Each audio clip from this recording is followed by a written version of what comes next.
Well, hello, welcome back to the channel. Still working on the D17 as you've been watching there in the previous videos. We've got the engine all timed up there, and in this video we're just going to be continue working on some of the plug wires, cap, doing just a little bit extra for the tune-up piece. If you recall in the last video, we put new points in it, so we're good to go there. But in this video here, we'll be taking care of the rest of that. So let me flip around here and show you what we got going on. All right, so I've been doing just a little bit of other work that I didn't capture here on video. Went ahead and got my throttle rod installed here. Got that squared away. The coil has been taken off, and I had to do that in order to get all of my hardware and stuff lined up, which will be this bracket here. Then looking at it, one thing I did not mention that last video was the firing order of this machine. It's 1, 2, 4, 3, so we can check our cap out here. We've got number 1 cylinder right here. Then as it's rotating clockwise inside here, this will be going to number 2 cylinder, which it is. And then our next one is here, which runs over to number 4. And then lastly is this one, which I've got the plug wire off right now, which is number 3. So that will line up with our firing order per the manual. All right, so I've got, when I bought this tractor, the individual had a lot of extra parts to go along with it. Now I'll pull those off the shelf, and it looked like we've got an oil filter here, another distributor cap, auto light 303, spark plugs, and then a set of spark plug wires in there. So I'm gonna go ahead and install this stuff here on this new engine just to make sure when we get ready to fire it up here that everything is good on the ignition side of it. So that's what I'm going to do. I'm just going to shoot a little video here. I don't have my time-lapse camera available to capture it, but let me just kind of step through that process here. All right, so first thing we're going to do is go ahead and remove the spark plugs. So we'll just start here on cylinder number 4. I know my firing order, as I discussed earlier, so we'll just make sure that we do not get anything crossed up. Here, spark plug is a 13/16, and you can buy the socket that's got the little rubber piece in here so it doesn't booger up the top side of your plug. Put that on there. Let's get this thing taken off.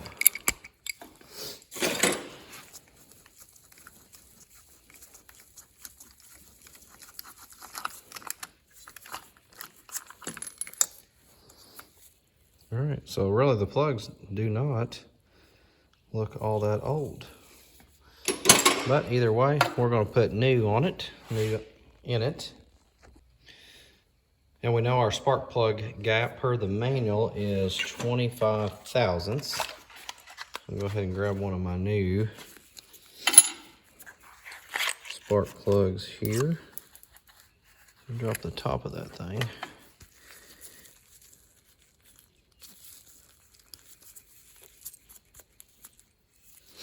All right, so let's just check this puppy and see where we're at. If you got a spark plug gap gauge here, you can check him. This thing's all the way up to 30 thousandths. So we need to tighten it up a little bit. You can just bump that on something. Might not be the recommended way to do it, but you can tighten him up a little bit by doing that.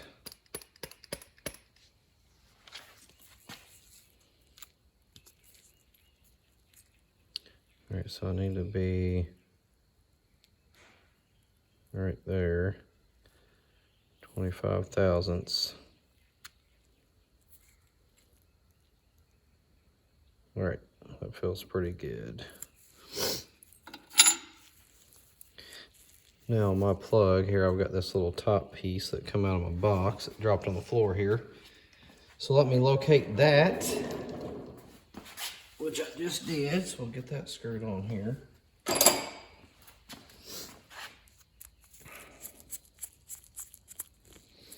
Okay, so we got our gap set. We'll make sure that we're clear of any debris in there. Go ahead and get him started.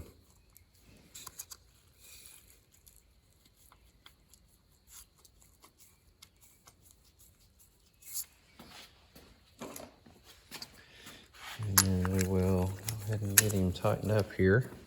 So I'm just going to tighten down just very slowly until I feel it good and snug. And that is it. Now, I'll do the same process in all 4 of these, and I'm not going to bore you with that. So let me go ahead and get the other 3 replaced here, and then we'll kick back on when we do our wires. Okay, I went through and got all of the spark plugs now replaced. So the next step here is we're going to go ahead and remove our cap and our plug wires. And again, make sure that you know what your firing order is before you do this. In this case, I've got it down and I know what we got. All right, so we got those out of the way. Into the trash can. All right, we'll get rid of our rotor as well. The new cap that I've got here has a rotor in it. And I've seen some questions on what is the benefit of this on top of that rotor. Asked online, and I'm not sure what the answer is. But this one has it. I'm going to hang on to my old one just in case I happen to have an issue. So I'm going to go ahead and install the new cap. Pretty straightforward stuff here. Okay, new cap's on. We know that our cylinder 1 is coming out of here. Firing position 1, 2, 4, 3. That's the firing order, as mentioned earlier. Get you a better angle here. All right. Open up these plug wires from AGCO. Looks like they are part numbers 702-29867. Hey, Don Prince heard the bag and he thinks it's time for a treat. So I don't know if he would come over here otherwise, but he loves to have treats, don't you, buddy? Okay, so longest plug wire is number 4. And these are pre-made, as you can see.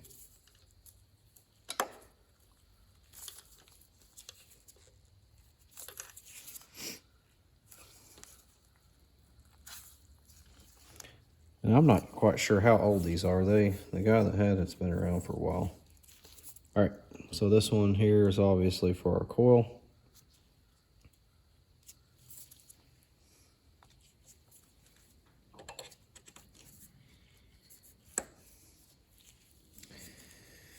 Next longest one is going to be for the 3rd cylinder, which, if we recall, that is the last on the firing order here. Make sure those are all the way down in the cap. And then number 2 is 2nd.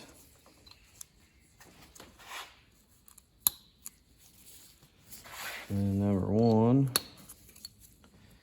is our one in the back.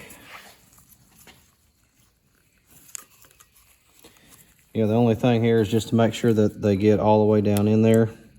Sometimes they can be stubborn and you think you got it and you don't.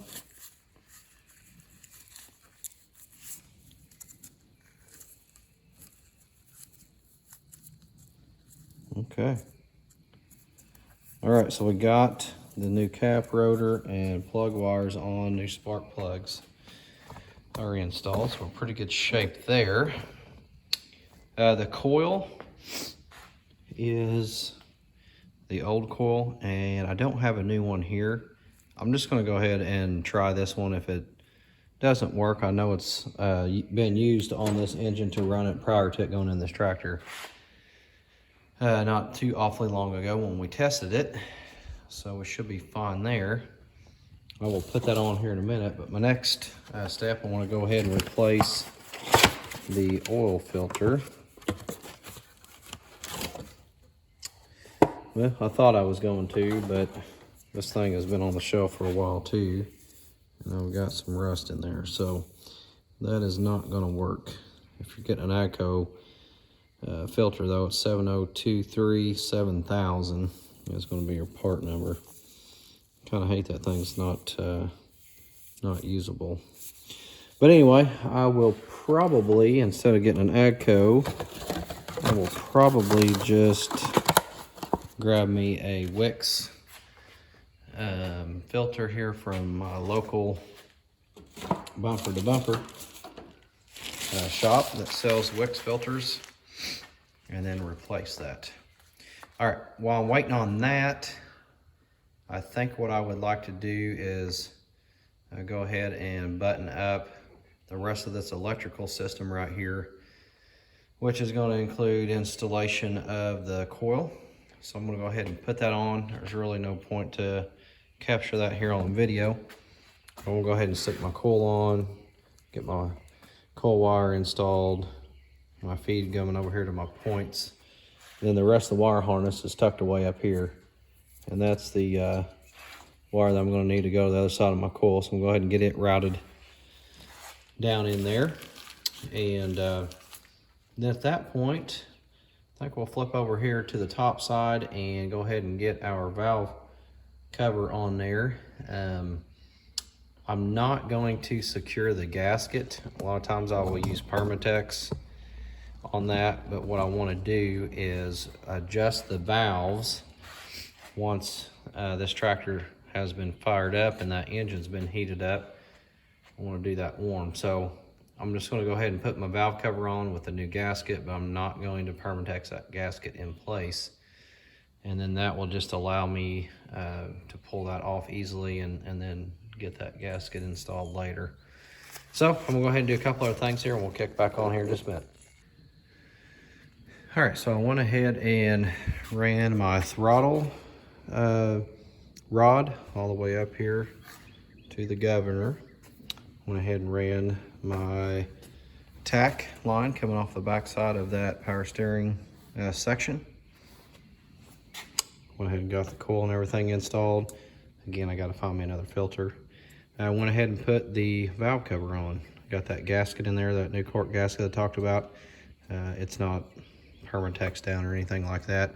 I did go ahead and clean everything up on that cover too. On the underneath side, it was kind of rusty.